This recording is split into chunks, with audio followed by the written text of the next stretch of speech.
জানুয়ারি রাম মন্দির উদ্বোধন হতে যাচ্ছে।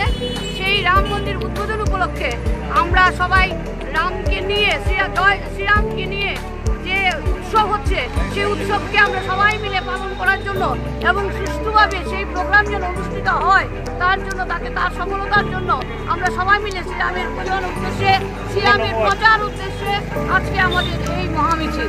Bureau report Janabarta news.